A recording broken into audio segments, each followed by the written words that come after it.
시청자 여러분 안녕하십니까? VOA 뉴스투데이 시작합니다.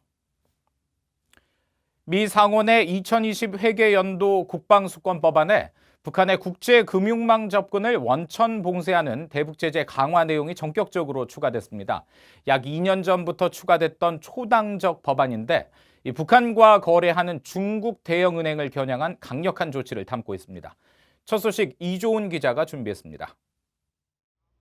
북한의 국제금융망 접근을 원천 봉쇄하기 위한 취지로 마련된 대북제재 강화법안이 상원의 새 회계연도 국방수권법안에 포함됐습니다.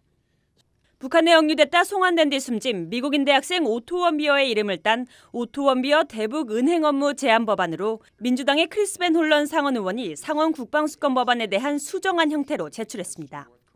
브링크 액트라고도 불리는 이 법안은 북한과 거래하는 모든 개인과 기업에 부과되는 세컨더리 보이콧, 즉 3자 금융 제재를 대폭 강화하고 제재 시행에 법적 구속력을 부과하는 내용을 골자로 하고 있습니다. 의원들은 금융거래 봉쇄를 통한 북한 정권의 자금줄 전면 차단을 목적으로 이 법안을 약 2년에 걸쳐 추진해왔습니다.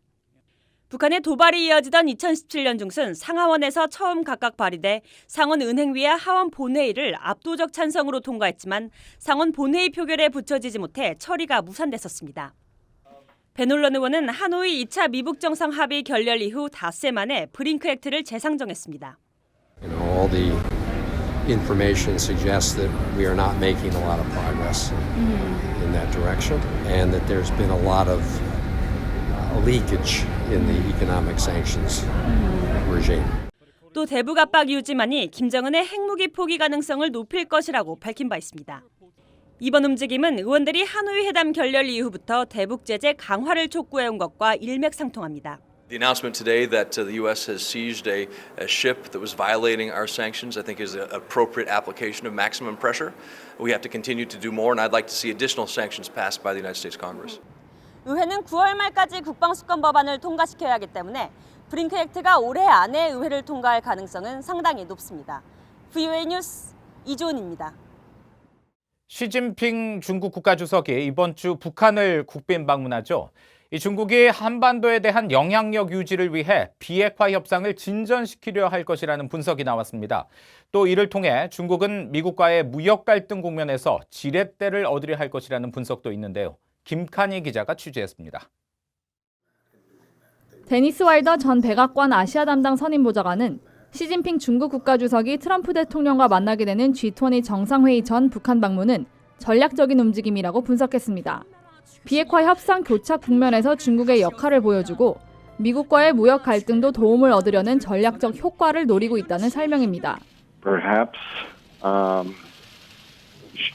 help to bridge some of the gaps between the United States and North Korea.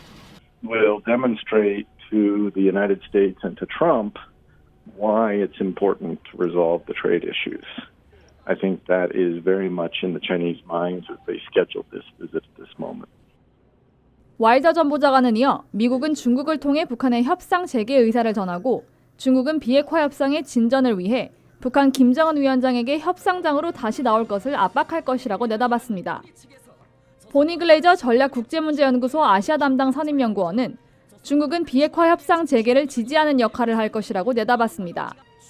북한 비핵화와 한반도에 대한 중국의 영향력 유지는 중국의 중요한 국익 중 하나라는 설명입니다.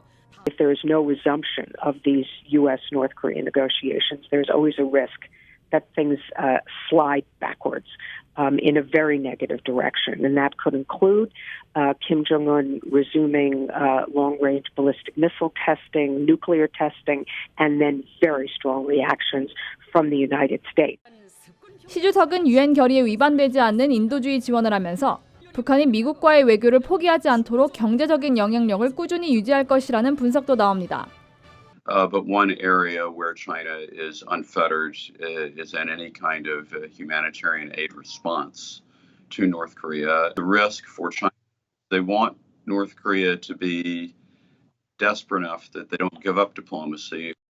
이런 가운데 국무부 관계자는 집권 이후 처음으로 북한을 방문하는 시진핑 중국 국가주석의 어떤 역할을 기대하느냐는 VOA의 질문에 미국은 파트너와 동맹국들 그리고 중국 등 유엔 안보리 상임이사국들과 함께 최종적이고 완전히 검증된 북한의 비핵화, 즉 FFPD 달성이라는 공동의 목표에 전념하고 있다고 답했습니다.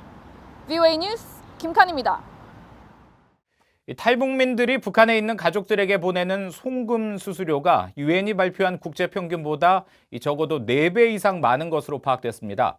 국제 금융망이나 인터넷이 아니라 중개인을 통하고 또 북한 보위부 요원도 개입하기 때문에 상황이 개선되지 않는다는 지적입니다. 김영권 기자가 취재했습니다. 유엔 산하 국제농업개발기금 IFAD가 16일 국제가족송금의 날을 맞아 발표한 성명에서 올해 국제 이주민들이 본국의 가족에게 보내는 송금 총액을 지난해보다 200억 달러 많은 5,500억 달러로 추정했습니다. 또 해외 이주민들이 본국의 가족에게 보내는 송금 수수료는 전체 송금액의 평균 7%라고 밝혔습니다. 그러면서 송금 수수료가 너무 높다며 2030년까지 수수료를 3% 아래로 낮춘다는 유엔 목표의 중요성을 강조했습니다. 하지만 탈북민들이 북한의 가족에게 보내는 송금 수수료는 국제 평균보다 4배 이상 비쌉니다. 한국의 북한인권정보센터는 지난 3월 탈북민 400여 명을 조사한 보고서를 통해 대북 송금 수수료는 평균 29.3%였다고 밝혔습니다. 국제 금융망이나 인터넷 거래가 불가능해 중국과 북한의 중개인들을 활용하기 때문에 훨씬 비싸다는 겁니다. 대북 송금 사정을 잘 아는 탈북 난민 사라 씨는 17일 VOA에 북한의 국가보위성 요원들이 대부분 송금에 관여하기 때문에 수수료가 전체 송금액의 절반을 넘을 때도 많다고 말했습니다. 이 돈 작업이 다 보위부가 가난하거든요. 거의 100%가 보위부 가난하거든요. 보위부도 그눈 감은 대신도 얼마 몇 프로 입금해서 보위부도 돈을 안 주길래 자급자족이거든요. 사라 씨는 또 국제금융망은 사고가 나도 배상이 되지만 대북 송금은 말할 것도 고소할 것도 없다고 말했습니다. 북한 전문가들은 탈북민들의 송금은 북한 사회에 다양한 영향을 미친다고 말합니다. 아무리 그 수수료가 떼이고 뭐 일부 그 뇌물로 받쳐지는 부분이 있다 하더라도 기본적으로 이분들 전체 생활에 그런 큰 돈이 올 수 있는 기회가 잘 없으니까요. 북한인권정보센터 측은 탈북민들 가운데 작년에 송금한 125명은 일회 평균 2,450달러를 북한의 가족에게 보냈다고 밝혔습니다. 전문가들은 탈북민들의 송금이 가족의 생계뿐 아니라 대북 정보 유입, 장마당 활성화 등 북한 변화의 기폭제가 된다고 강조했습니다. VOA 뉴스 김영권입니다. 북한이 보유한 핵탄두 추정치가 지난해 10기에서 20기에서 올해 20에서 30기로 늘어났다고 스웨덴의 스톡홀름 국제평화연구소가 밝혔습니다. 연구소는 17일 발표한 2019 세계 핵 군비 보고서에서 이같이 추산하며 북한은 핵무기 보유 관련 정보를 전혀 공개하지 않고 있다고 설명했습니다. 그러면서 전 세계적으로는 핵탄두 수가 줄었지만 기능 고도화로 핵무기의 역량은 강화됐다고 밝혔습니다. 또 올해 초 현재 미국과 러시아, 영국, 프랑스, 중국, 인도, 파키스탄, 이스라엘 그리고 북한 등 9개 나라가 보유한 핵탄두 수를 13,865기로 추산하며 이 수치는 지난해보다 600여 기 감소한 것이라고 덧붙였습니다. 이 불법적으로 북한 석탄을 수출하다가 미국에 억류된 북한 선박 와이즈 어네스토가 미국령 사모아의 수도 파고파고 항구에서 1km쯤 떨어진 해상에 닻을 내리고 정박해 있는 모습이 VOA 취재 결과 확인됐습니다. 선박의 앞머리는 부식이 된 모습이며 정상 운항 때 수면 밑으로 잠기는 배의 키와 흘수는 화물과 연료 등을 제거해 수면 위로 올라간 상태입니다. 최근 영상을 제보한 현지 주민 이현희 씨는 첫 일주일간 선박은 항만에 계류된 채 조사를 받았고 그 이후 현재 위치 해상에 정박된 상태로 머물러 있다고 말했습니다. 현재 해상에 정박해 있는 와이즈 어네스토는 민간 보안업체가 24시간 감시하고 있는 것으로 알려졌습니다.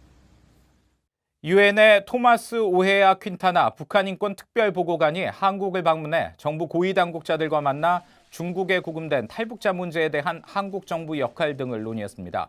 퀸타나 보고관은 17일 서울에서 한국통일부 서호 차관을 만난 뒤 기자들에게 중국 강제수용소에 구금된 탈북민들의 상황과 관련해 한국 정부의 역할이 무엇일지에 대해 대화를 나눴다고 밝혔습니다.